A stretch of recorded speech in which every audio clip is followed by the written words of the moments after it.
I am in Las Vegas, Nevada, and I realize the time zone change is what may matter to you, and it does to me too. I know a lot of you are gearing up to watch football this afternoon and have that on, and I do realize that, but then I realize also that this is a medium that is stored forever, as for as long as we know. YouTube, even though it may turn into something else, the videos will always be present and will be archived somewhere, right? I remember when Google had Google videos, and I had a lot of videos on Google, and I had some on YouTube too. And when they combined with each other, of course, it saved both of them. So I thought that was real special. I am going to get this notification out of the way here that's on the screen. Here we go. And, I try to pick a picturesque place to do this video because I know that a lot of you know that Las Vegas is a happening place. I'm very close to this thing here, which is called the High Roller, which, as you notice, is not moving. It moves at a pace of, like, you'll get in one of these cars and it'll take you around. It takes 30 minutes to make the whole trajectory, and so far I have not seen the thing move. Even when we got in last night, looking out my window here, nothing moved. Now you can see there's a building over here that has a screen, a TV screen, the whole breadth of the building, the whole width and breadth and length and height of the building, and that's Las Vegas for you. It's just crazy. And there's still construction going on over here that you cannot see. Over to my left, there's this globe thing that they're building that's supposed to be some other type of attraction.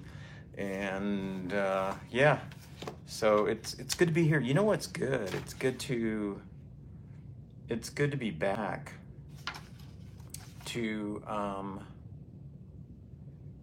yeah, it's good to be back in the saddle as far as working again. It took me some time to get back to work, and it was something I put a little bit of thought into, not much, because what I knew I had to do, what I knew that I wanted to do, was to, get back into society. And I think that's just such a big thing that you have to decide when you are fighting cancer, is that you cannot let your mind go into that place where you're surrounded by the negativity of the thought of having such a disease that has the stigma behind it of death.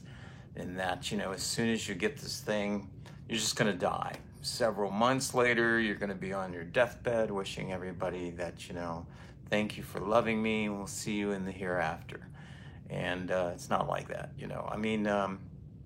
Some cancers are caught like late, and they do take lives quickly. But for the most part, I would think that the conventional treatment of cancer today is probably the thing that shortens life and makes life more miserable than anything else that is happening with the person. Um, in my case, I got right on board with doing things to mitigate the possibility of suffering during chemotherapy. And I wear the hats because, as you know, I lost a lot of my, I lost all my hair. I was gonna say a lot because some of it's growing back, believe it or not, and I just think that's just such a great thing.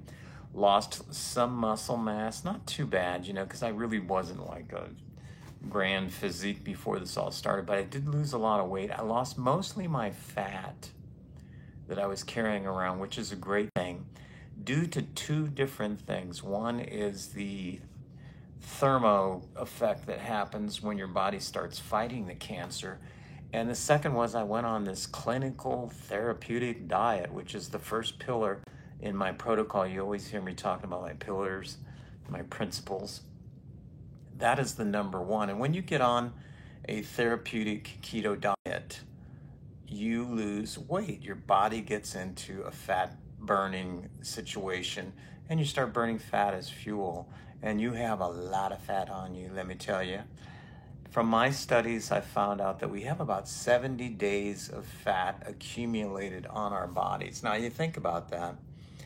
Um, it goes anywhere from 40 to 70 days. Most people, when they get around the 40-day mark, they're done with burning all their fat, and they have to, like, start thinking about other types of fuel for the body. And it's interesting, when you hear that word, that number 40, I started thinking, okay, well, Jesus fasted in the desert, or he was in the desert for 40 days and 40 nights. And from what I remember, it was a fast too. I mean, he didn't have anything to eat out there, did he? I'm not sure. The story in the Bible anyway. But, you hear about other things too. The number 40 always comes up as that number that would be the number to hit if you're doing like a fast for either religious reasons. And my nutritionist down under in Sydney, Australia, he did, I think, around 36 days was his. Isn't that what he told me? Or maybe I'm getting the numbers mixed up. Maybe it was 63, but I'm pretty sure it was a long term that he did this fast. And he said that he only did it until he got the numbers that he wanted from his blood work. And I thought, man, that takes some doing. That takes some discipline, right? So what I wanted to do and talk to you today about is an upcoming series, and on the reading a comment here on the screen. Very, very good. Thank you so much, Jeff, for joining me. That's great. Yeah, I know there's other people that are joining in the fasting and the doing the same types of therapy that I'm doing. But what I wanted to bring up is that next week, starting tomorrow, I'll be posting daily on YouTube here videos that talk to my protocol. And I've talked about it before. People are, every day I get like questions about, can you share with us your protocol for fighting cancer? And as much as I would like to, hand them a paper, send them like a PDF file or something like that, it's not something I can do because I don't want people to strictly follow exactly what I do. I will give you the elements of what I do, and then if you want more information on that, we can do like a one-on-one. And I think that's the best way to go about doing this, because for each person, as you know, we are all biologically different, genetically different. So we will react different ways to different things. Everybody's in different stages too. You got to realize that when you talk to somebody that with a disease like this, not everybody's going to be exactly where you are in the disease. For example, I am flying. I am back to work as a flight crew for American Airlines. That's who I fly for. And that's why I'm in Las Vegas, because it was a trip that I worked all the way out here. Now I'm on a layover and in chilly Las Vegas out there, and hold up here in the room because I want to. Got stuff to do. I always bring my work along with me and my research, and I, for the most part, pick these long trips. So almost 5 hours from Miami to Las Vegas flight time. Going back, it's a little faster because we have a tailwind going back. But it's a long flight and a long layover here. So, working all night both ways, and you get here and you just rest up, this is, if you choose things like this in your career, and if you have the kind of job, or if you can get the kind of job where you can do these kind of things, where you have periods of rest. Notice I'm sitting. I'm not walking out on the strip, where I'm using a lot of energy. You can get through this. And I think the benefit from this, of interacting with other people during the flight, not now because I'm behind my closed door here, but during the flight, interacting with your crewmates, interacting with different people coming on board and leaving, and just bringing joy to people, getting them to and from their the places where they want to go, the distances they have to travel, is just something you have to do if you're in a situation where, you're facing a grand disease such as cancer, and that's, what this channel is all about, is how to face it, how to overcome it, how to get healing started in your body, no matter where you are. So that's why these pillars, principles, pillars, whatever you want to call them, in my protocol work so well, is because you can latch on to, each section of it. Imagine my protocol being a large box store, maybe like a super Walmart or, one of those stores, and then you get in the area of the sports stuff or the groceries or men's, wear, or, women's, children's shoes, gardening. You're not going to go in there and just like clean out every shelf, right? You're going to go in there and make choices of what you want, what works for you. So what I present to you is like the different areas, right, of the store, and then you choose. And then what I offer you, because I have done so much frickin' research in every single department, is I'll offer you like either the one-on-one coaching that I offer, or I have a series of videos done with people that I consider gurus in this part of the whole equation, that we sit down and we talk about, what exactly works, what doesn't work, what you might consider wherever you are in life, and then you choose either to follow that or modify it to make it your own little thing. And so for Monday, we're going to be talking about my first pillar, which is the clinical or the therapeutic ketogenic diet, which is the pillar, the probably cornerstone of this whole protocol. And once you get your body into ketosis and you got those ketones flowing and you're no longer burning glucose or glutamine or using carbs or sugars or carbs, that turn into glucose as fuel, then you are got that right foot forward, and you are going to have, I can't guarantee you, but can almost guarantee you're going to have great success in your healing. All right. So that's going to happen on Monday. I get into that and I talk a lot about why I chose it, how I came upon it, the people involved in it today, what's happening as far as the furthering of the therapy that I use when it comes to the ketogenic diet. I can just touch on it now that I follow the pressed pulse therapy that was developed by Dr. Thomas Seyfried up in Boston, and also Dr. Dom D'Agostino in Tampa, Florida. And these guys came up with a therapy where you use the clinical ketogenic diet along with chemotherapy or some other type of pulse to knock out the cancer cells and, make them either die or do something crazy that keeps them from going on. So it's an interesting protocol. When I looked at it, I thought that's fascinating, and these are scientific papers that they put out. Dr. Seyfried has put out several papers. I'm working closely with Dr. D'Agostino in Tampa, and so we're in constant contact about, developing what I've done with what they presented and how it's working so well for me. And why I'm on the YouTube channel and Instagram and also Twitter is because I'm not going to stop here. I want to spread the word. I mean, if people are having to go through conventional care, which means you don't have to, but if you don't take the bull by the horns in your own situation, you're going to go into the doctor's office, listen to exactly what he says, and do exactly what he tells you to do. And if you think that's the best you can do, well, God bless you. But I didn't, I heard,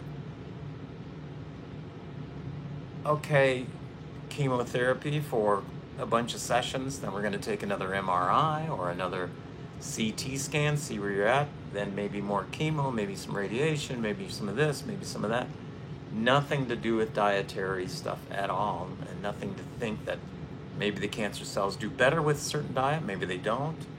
Maybe eating sugars is not good for cancer, maybe it is. You get all these things that if you go on Google, I mean, there's so much research. I'm not talking about people just like me that are talking about it. I'm talking about scientists that actually go into the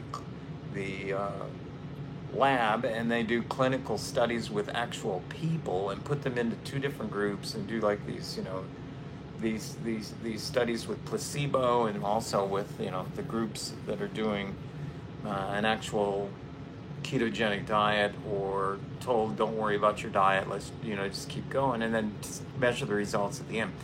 What's fascinating to me is that when I saw these papers and I compared them with the results that you get from standard of care, which is the chemotherapy for so many sessions or so many cycles they call it, I thought, chemotherapy gives you X amount of percentage of benefit, right? Like you talk to your oncologist and say, how much is this going to benefit me, and what's the percentage chance of my survival rate for 5 years, or however they measure that. And they have numbers because they've given enough chemotherapy to enough people to have numbers on this kind of thing. So, which, I don't know, probably isn't a good thing, right? It's probably a bad thing that they have so many numbers of people that's suffering through chemotherapy.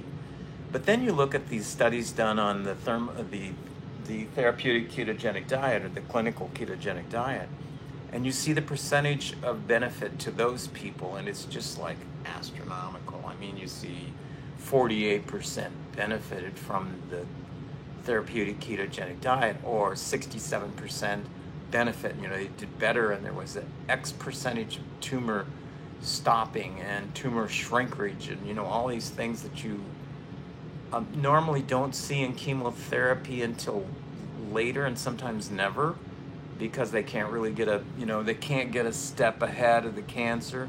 And let me tell you, I've just found out so much stuff about how this awful thing works, but if you can get like your foothold ahead of where the cancer is at, you're going to do much better in this, right?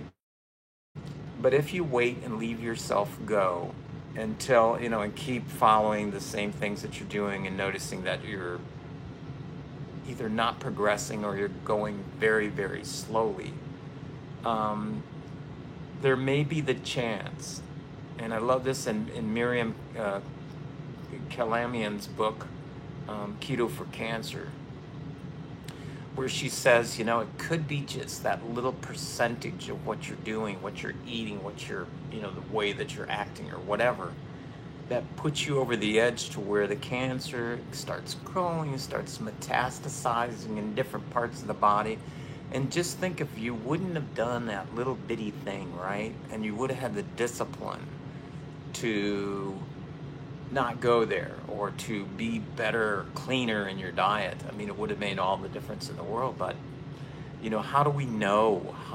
We don't really know, but we do know that when people are on crazy diets that are full of carbs and full of sugars, that is the thing that cancer ingests and loves the most. And I tell you, I have not found any documentation to the contrary that's credible, that where there's done enough studies. There are so many frickin' studies out there that say that cancer is a metabolic disease and should be treated as a metabolic disease, that you should take note. My dad always said, when something happens and a lot of people are talking about it, or a lot of people have this same mindset about the thing, take note, because there's something about that, right? I mean, why would so many people agree that, this is what happened? The only way they would is because it's like a consensus, it's like thinking that's the way it's got to be. And if you look at it, all the research that has been done on cancer cells and how they act, with the Warburg effect and being a metabolic type of cell, you have to know that this thing has to be treated in biology as something that's metabolic, something that breathes, something that uses something as fuel, and something that can be killed off, right? By using what our body gives us. That's the great thing about this whole protocol, this whole thing that I always tell you about, is that when you bring your body into what's called homeostasis, which is this balance, right? The body will do just amazing things. I've just been amazed at what my body can do when I allow it to take over. And a lot of times it's shutting my mouth to snacks and foods and other crazy things that I just enjoy so much, and fasting and letting the body go, okay, now I don't have to concentrate so much on digesting all this crap you're eating, Dave. Now I can work at healing your body. I have on my hands here little scars that I've developed over the years from when I was a little kid growing up in Brazil, in the Amazon region of Brazil, in the Amazon jungle. My friends, we would make these boats because we'd play with them in the water. You know, you'd have a stick. You know how you've seen the little kids play with the stick and maybe like a bicycle rim or a little tire or something, and they go flipping it around, down the street. We did the same thing with boats in the water. You'd have a boat, you'd have your long stick going out, and then a string going to the boat. And you'd pull this boat along, and pretend like it had a little motor in it, and that would be our entertainment for the day. But in making these boats, you would have to carve them out of wood, usually balsa wood, with very, very sharp knives. And on several occasions, the knife would slip and I'd cut myself and just go, it'd be like the worst thing. I'd look down to see if I could see bone or something like that. It was just like, oh my gosh, I'm gonna die, right? And it's crazy that when you're healthy as a kid, right, how quickly the body heals itself with no help from anybody else, right?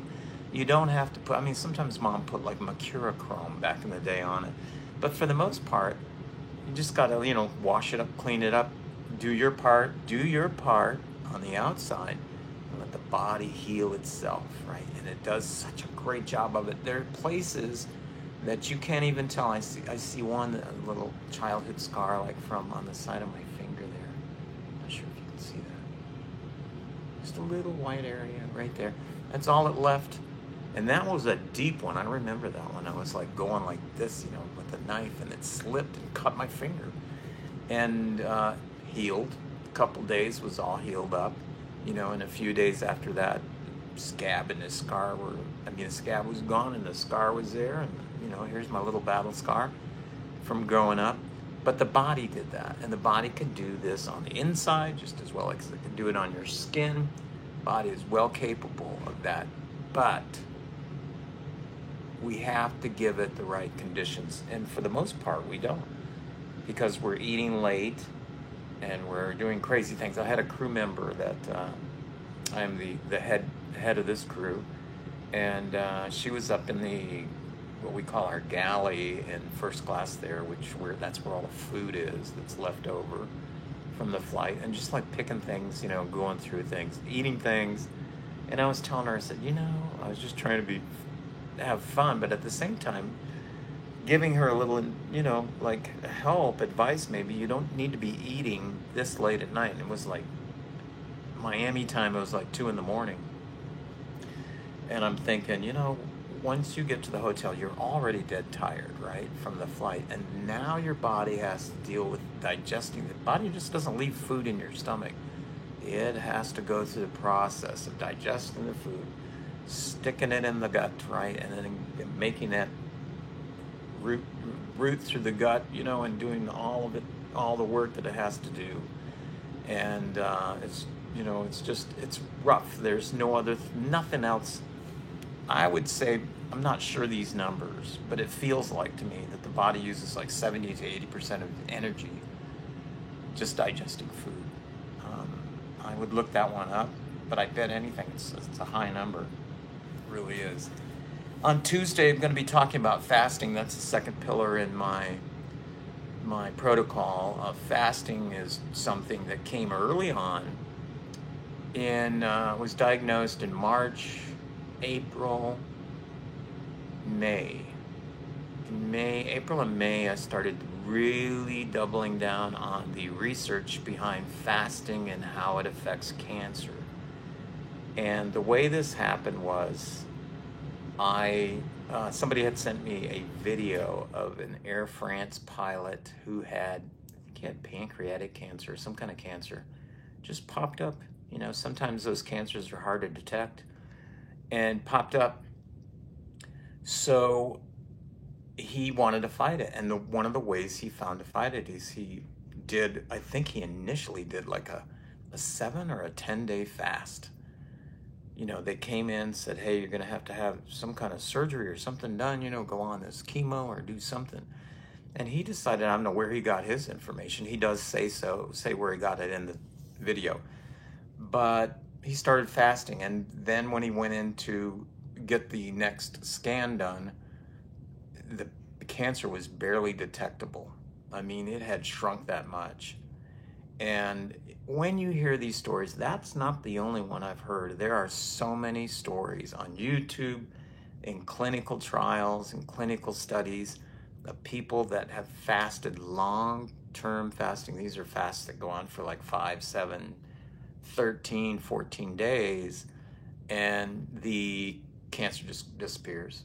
You know, their body gets better so quickly. Just think, if you had a cancer in you and somebody told you, let's take the month of November and get rid of your cancer. Think about that. Well, what are you going to do? Give me like some kind of radiation therapy? You're going to like give me some kind of chemo that like zaps only the cancer cells? That doesn't exist. But what does exist, and it's absolutely 100% free, is fasting. And fasting fascinated me so much. I studied Walter Longo, who's a doctor, a PhD at the University of California in LA, UCLA. And he did lab studies with mice probably 15, almost 20 years ago now, where what he did was he had 2 groups of mice, and this is on YouTube, I believe, as well, where he actually, in one case, not this first case, but in another case, he documented what happened. So he put one of the groups and gave them whatever they wanted to eat. They could just have it, right? And in the other group, he starved them. And in both groups, he gave a good shot of chemotherapy drug. I'm not sure which drug he used, maybe cisplatin. It's one of the ones I take. And then left them, you know, and this was enough, he said, of the chemotherapy drug to kill these little mice, right? So he wasn't there, but his teammate there at UCLA called him up and said, Walter, you won't believe what happened. And he says, tell me, what's going on, you know? He said, the mice that we gave the food to, they're all dead. And the mice that we starved, they're acting like nothing happened to them, even with all the chemotherapy injected in them. They're just jumping around the cage, you know, doing all kinds of stuff like normal mice do, looking for food. They had water, but they didn't have any food. So then he thought, we're onto something. We're onto something here, you know. So what was that? That was like saying that when your body is in a fasting state, it can better handle heavy drugs or heavy toxins in the body. And he found out that when the body is in a fasting state, that the cells actually, normal cells, actually go into a protective mode. They don't know where the next meal is coming from. So they, you know, they could start shutting down and preserving energy. Like this is something from, you know, our hunter-gatherer days, you know, when you didn't have a meal every single day. Not the convenience of having snacks at your convenience. You didn't know where the next meal was coming from. The body would like preserve energy like I do. I know getting through this, if I want to continue flying, I have to take little breaks and sit down, preserve my energy. I've done it where where I stand up during most of the flight, and I found out that, that takes a lot out of you. It really does when you're standing all the time, even for a normal person. So, I mean, be smart about it. Sit down, preserve the energy. So the cells, your body, as I always tell you, is so crazy intelligent. Your body's not stupid. So what it does when it knows that food is not coming, it doesn't know for sure, but it's thinking, guys, we're not getting any food. I don't see any food coming. We don't know when the next food's going to come. So let's kind of shut down and preserve our energy and start burning fat. As we burn up all of all of the carbs that are inside of us, all the glucose is gone. We have this fat repository that we can benefit from, and that's why we store fat on our bodies. That's why you're fat. You're fat is because your body goes, okay, the way this person's eating, maybe they need it for later, maybe they need it for some other time, so insulin comes in and starts storing glucose as fat. Let's put it on there. Let's put it over here. Let's store this. And actually what insulin is doing as you're consuming all these carbs and this glucose is keeping you alive. And when you get into trouble with glucose, like become type 2 diabetic, that's when insulin cannot keep up with you. Like the gal last night that was just overeating so much food. I'm telling you, I'm sure she is like insulin resistant, which means insulin's starting to go too much for me to handle. So what is going to happen is you'll start getting diabetic, where you're to the point where you need extra insulin from outside the body to help you with the food that you have, coming into the body. And of course, we all know, if you follow me, that if you change your diet to a low carb diet, high fat diet, I'm talking animal fats, good fats, like mom used to have that can of lard on top of the stove, those kind of things, that you're going to benefit from that. And your body, when you start eating fat, will start going, okay, this is our fuel, and will start burning your own fat in your body. And that's why people on these ketogenic diets lose weight, because the body becomes fat adapted, right? So when Longo did this fasting and injected the mice with chemo, he thought, let's try this on humans. What we'll do is we'll have them fast before their chemo session and see what happens. And to almost everyone's surprise, except probably Walter's, people did not have the crazy side effects you have when you have chemotherapy. All that kind of was mitigated. The part that I could not mitigate, and I'm not sure exactly why, but I did lose my hair, and I think it's because of this one chemo that I do take called Abraxane. You can look that one up. It's plant-based. It's specifically for gallbladder and liver type cancers, which is where, mine falls into, like a bile duct cancer. So I started doing this with humans, started spreading the word, hey guys, if you do this fast before your chemo, you're going to mitigate the side effects of nausea and throwing up and diarrhea and all that crazy stuff that comes along with it. I, for the most part, have had none of that happen since started doing my chemo in late June, and I've done multiple sessions, and guess what? I fast before every single one of them. There has not been one session that I did not fast. There's been one session that I fasted only 24 hours, and I felt that later, I mean, it usually kicks in like 2 or 3 days after you get the chemo into your body, and sure enough, that one really hit me. But the fasting is just incredible. In my protocol, I advise 72 hours, which is a lot for most people, especially if you haven't done fasting before. But when you get into it, it's, and the way I teach fasting in the course is you'll find out that you can survive the first day. You know, it's rough, but it's not impossible.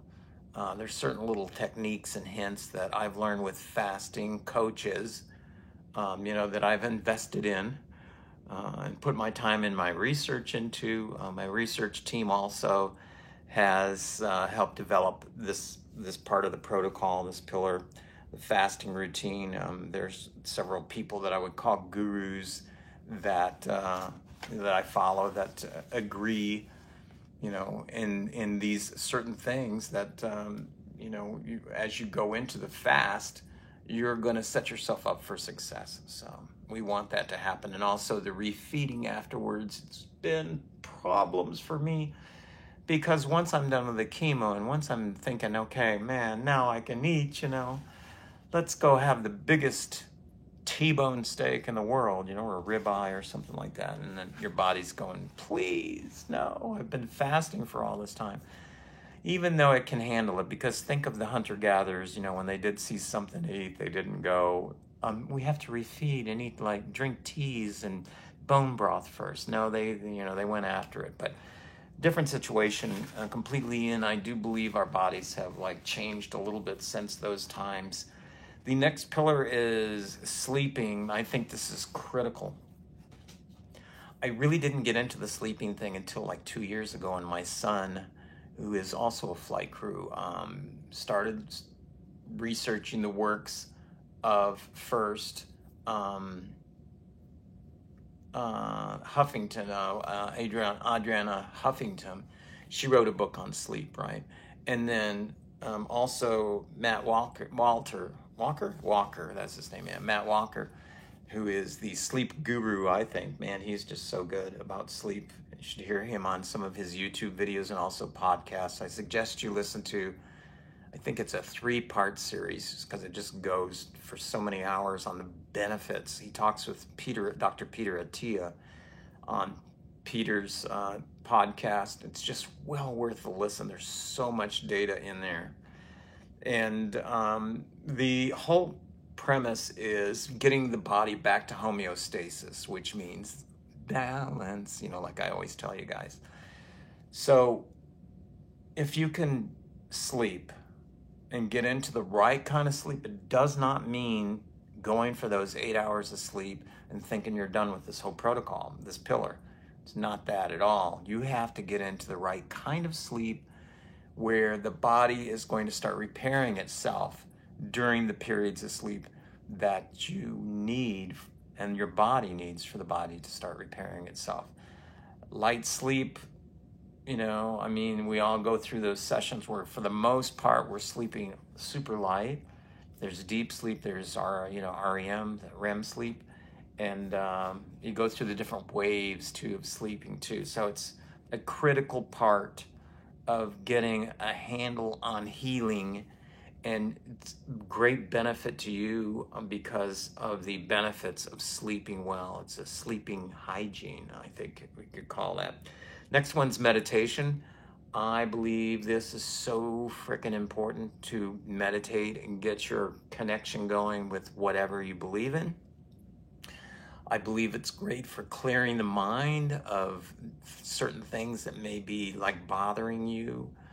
I used to have this, and now that I think about it, it's been so long since I've really had what I call monkey mind. You know what monkey mind is? It's where even when you stop and go, okay, I'm going to meditate for the next 20 minutes, you stop and you close your eyes, maybe have a little, that kind of music going on in the background, and you're supposed to be concentrating, let's say, on your breath or some kind of mantra that you're doing, or some kind of thing.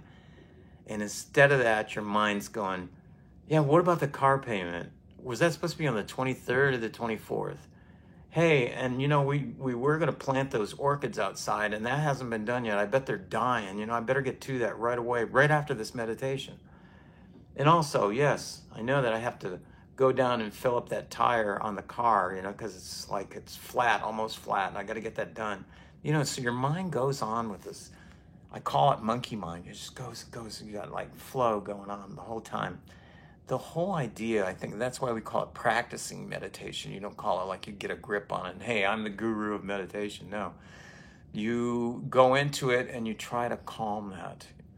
And what you do is you keep coming back to whatever it is you're concentrating on, your breath, your mantra, your whatever, or even a guided meditation. If you go, okay, instead of just listening and not paying attention to what the person is saying and walking through the guided meditation with, I'm going to really pay attention to what they're saying and try to take mental notes, right? And in doing so, your mind starts calming down, right? You acknowledge that this is going on. You acknowledge that, okay, yeah, I know I have to do the orchids later. Okay, but let's get back to breathe in, breathe out. Yeah, this is calming. It's sort of like being in remember that big tsunami that happened in Thailand? It killed so many people. There were a pair of divers that were below the surface, like quite a bit below the surface. I think like maybe 50 feet, which is that's past the limit of recreational diving. I think it's like 50 or 60 feet. And they were down there and they didn't even know it happened. Didn't know why. Because those mammoth waves, they were up above them, all that turbulence that was happening up there, and like taking people back out to sea and all the craziness that was going on. They were low enough where for them the ocean was probably just going like this, down that low. And that's where you need to be. You need to like take that deep dive when you're meditating and just like leave all this other stuff behind and go down and have that peace at a level that keeps you in that zone. That's where you want to be, in that zone, right? Okay. Next one's mindset. Now I know this like intertwines with meditation, but in a way it's totally separate. It's totally a different thing. And let me explain it this way. Mindset is where it's your thought about something, Let's talk about cancer. That's what we're talking about here on this channel, is your cancer. So you can either be of the mindset where you're going to be in a negative mindset. And when you get in, when you get in that negative mindset, everything you talk and think about, you attract more negativity, right? It's just the way that principle of the universe, or whatever you want to call it, works. I've seen it so many times that people that are negative attract negative stuff. Look on Facebook. That person that always posts about, I got a flat tire this morning. I don't know how. The next day, oh man, I was going to this building and I got right up to the door and they had just closed and locked it. Oh my gosh, bad luck. Or they buy some kind of clothes and they didn't notice. Now they have to take it back because it has like stitching that's crazy on it. It seems like every day that they post something, it's a complaint about something. And it really is a reflection of their mindset on life. And I really see this in my job as a flight crew, is like the way that your mindset is going into a flight is kind of what people who get on that airplane and reflect off you are going to act like. If you have a big chip on your shoulder, you are the mask police or the vaccine police or whatever you are, people are going to like come back at you with the same type of attitude. And then you have confrontation happening. That's not good on board, especially when the door's closed and you're up there in the air, because there's nowhere to go, right? You don't want to escalate anything. But I've noticed in flight attendants that know how to be like Switzerland, right? A diplomat, and take things, okay, guy doesn't have his mask on. It's a federal mandate now that we have to have masks on board. Just go tell him, hey, it's a federal mandate. Sorry, it's not us. We love you, but you got to have that mask on. Sorry. Take it like that. Maybe listen to him. You do not know the circumstances that people walk on that airplane with. Maybe his mom just passed away. Maybe one of his kids just died. Maybe something tragic happened where he's not thinking about the mask is the last thing he's thinking about. Don't bother me with the mask. I'm dealing with this grief, or I'm dealing with this heavy situation. If you could come to that person in a loving way and say, you know what, just need that thing, okay, up around your nose and stuff, you totally diffuse any part and you show like compassion for the person, and it works every time. That's mindset. That's going into something with a good mindset. The way that you get this is surrounding yourself with good stuff or good people. You could have family and friends that you think are going to be supportive in your cancer, and they're not. They want to know, how come Aunt Susie passed away and you're still around and you have cancer too? And are you sure you checked all the scans and everything? What's going on? And how come you don't have these pains? I mean, Susie did, and whatever. These people, it's not like they're supportive. It's like they're wondering why you're not dead yet. Or, you have to take those people that are like of the negative realm, and for now, not saying eternally, but for now, you got to take them off the menu and get them out of your life. You need to surround yourself with positive people, positive friends on Facebook, friends on Twitter, friends on all these social media platforms, friends and supporters, encouragement, right? This will help you develop a good mindset where when you start thinking about cancer, you don't think this, here's a spiral going down, got to get my affairs in order, probably going to die by Christmas, not going to see another Christmas, not going to see my kids, I don't know what's going to happen. If you do that, what do you think happens inside your body? You think it like gears up and goes, man, we really want to help you out with that. Well, it probably does, as far as dying. But as far as living, you need to have those thoughts of life, right? The positive thoughts going on inside that head of yours, thinking today is going to be a great day, and things that happen in a day, I don't react to them, but I just take them and try to figure them out and try to make it the best I can. I know that I cannot control everything, but the things that I control, I'll do it the best I can at. Things that are out of my control, you just got to not worry about, There's a lot of stuff that breaks on aircraft, I always come back to my job there. And a lot of that stuff is out of your control. You can't freak out about it. Can't say, oh, it's going to shorten our layover at such and such a city, Just forget about it. Why worry about something you cannot move, you cannot control? Don't fret about it ever, ever. Now, if you can control, you can do something about it, you should take note and do something. Do your part. Make sure that you're doing everything that you can, right? One of the things that you can do is to keep your mind in the proper mindset, positive. Take it a chunk at a time. Say, okay, from now until the next hour, I'm not going to think about those horrible thoughts I've been thinking, and I'm going to keep my mind positive. Going to look for people that encourage me, going to say thank you, and look for other encouragers, right? And guess what? Keeping a positive mindset, you'll be encouraging other people that are going through different things, or maybe going through the same thing that you're going through, but you'll be a hand of encouragement for them. It's a very important mindset. Exercise, critical. I think it's something you got to do. You cannot lay down in bed every day with your cancer, period. Unless the cancer has you, like I said before, has a step ahead on you and has you bedridden. That could happen, bedridden, I guess the word is. And then it's a totally different situation. I can understand that can happen to you and it's not good.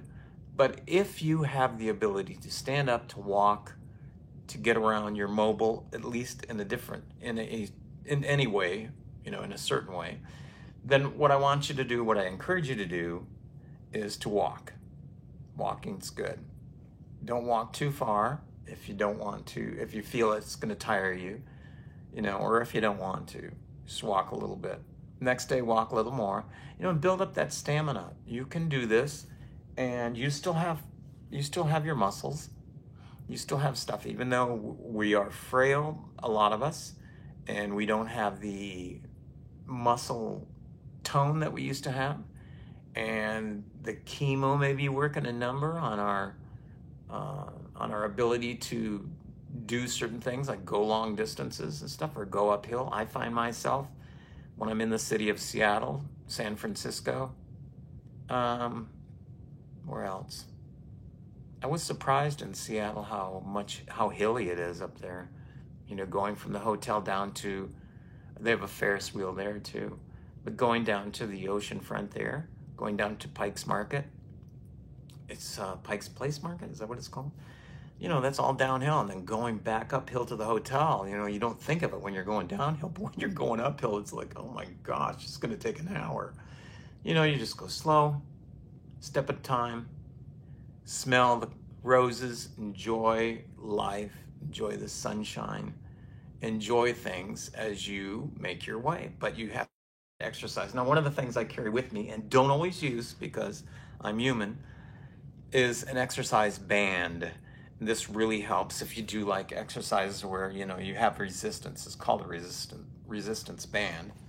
And doing small amounts of exercise every day is going to help you benefit you. People ask me all the time, Dave, if I have a low protein macro like you're inferring in your number one pillar, which for my height and body mass index comes out to like 45 grams of protein. I mean, think about it, 45 grams of protein. That's about eating something the size of a tuna can or, you know, your fist of protein. That's it for the entire day. They say you're going to wither away to nothing. You're going to blow away with the wind, man. You're going to have cancer cachexia come upon you, and you won't be able to reverse that. I'm thinking, gosh, is that right? And there was a time on Twitter where we had such a debate going back and forth about how much protein should I ingest, right? And every time I went over to the 45, my glucose level went up the next day. My body, in the state that it's in, when it hits over 45 grams of protein a day, my liver goes into gluconeogenesis, long word, look it up, which means the liver starts turning excess protein into sugar, into glucose. Which is glucose. Neo, which means beginning, isn't it? Or Genesis means creation, beginning, yeah. So yeah, I think neo means new, so it means the creation of new glucose in your body, and it does this usually overnight. And you know, by the time I hook up to my GKI, my Keto Mojo device, it shows me that my glucose numbers are high, and happens every time. I've had arguments with people that are super pro high protein. But think about it. We're not normal. They don't know much about the clinical, the therapeutic side of, you know, this diet. So they can talk to like muscle gain, eating a lot of protein, eating a lot of good meats and stuff, and, you know, that kind of thing, which is great for them for growing muscle mass. But we can't do that as cancer patients because they can survive the extra glucose that the liver may make overnight. We don't want any glucose in our blood system, right? I know you have to have some because red blood cells use glucose all the time, and I don't think they can use ketones. I'm not real positive on that, but that's the study I've done. It shows that, you know, you do need a teeny bit, but we want to keep it away from the cancer cells, right? So they don't have to worry about that. They're going to tell you, yeah, man, why aren't you eating like 200 grams of protein, guy? And putting up, that's why you only weigh 150 pounds, right? But it's not true. Now, where does exercise fall into this whole picture? Well, if you ingest your meal with your protein in it, and then my advice to you, which I get into further on this protocol, but I can't just like, you know, give a blanket statement for everybody, but I can work with you on this, is that what you do is you exercise immediately after eating. I know that sounds counterintuitive, but it works so well because it signals the body that you want the protein that you just ate to synthesize into muscle. I need muscle. I need more muscle now because I'm exercising right now. And you just ingested some protein, so can you get some over here? Now, all these guys that do the bodybuilding will say that the liver will work with proteins and send them to the muscles on demand. They always use that word, on demand. And so if there's no demand in the body overnight, of course you're not going to have gluconeogenesis, but you do. You do. Yes, it does work on demand, but it also kicks off gluconeogenesis if you have excess protein. And like Miriam said in her book, Keto for Cancer, if you have that 10, 12% excess, that is not what you want floating around in your body. That may cause that extra glucose to start metastasis throughout your body, or brain cancer or something else. You don't want that to happen. Be disciplined. Don't cheat. Okay? All right. So exercise right after you eat for us on Dave's protocol, okay? And that's about it, except for the second, probably one of the second most important ones, something that I'm always changing, always learning about, are supplements. Now I could go on and on. Somebody asked me, a prominent influencer on Instagram asked me the other day, Dave, send me your list, because I have people that are interested in my fasting Instagram. They have like 1 million followers. And I did a live session with them and helped a lot of people out there. But she said, can you shoot me over your supplements that you take? And they're always moving. And here's the deal on the supplements. And I'd be happy to do that if we have like some kind of a coaching thing set up, because just like I said about the Walmart analogy before, some of these supplements that work for me may not work for you. You know, you have to take them. I've done research on every single last one of them that I've taken, that I take. Some have had tremendous life-changing results for me. Others, I can't even tell if they're working, you know, like zinc. I did this study on zinc to change the taste that chemotherapy takes away or changes, makes coffee taste funny, makes cream or something taste funny, makes, you know, normal foods taste weird.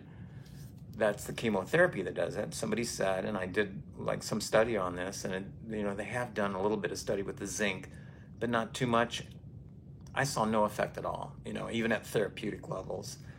So, and I went for a while, you know, I went for several weeks on the high zinc, but it didn't work for me. Maybe I should try like a different type of zinc, because there's, you know, different type of absorption rates on different types of zincs. So, but, you know, stuff like that. And the latest thing I'm taking now is a nanosphere sized turmeric curcumin supplement that is supposed to be really, really, really helpful in battling the size of your tumor. And just some really good results have happened with this nano size. Now, the normal turmeric or curcumin pills that you can get on Amazon, according to the scientific research, just came out this year, they don't work hardly as enough. I mean, they work a teeny bit, but not near as much as when you get something that's water soluble, nanospheric, which means it can pass through cells, right? Like teeny spheres.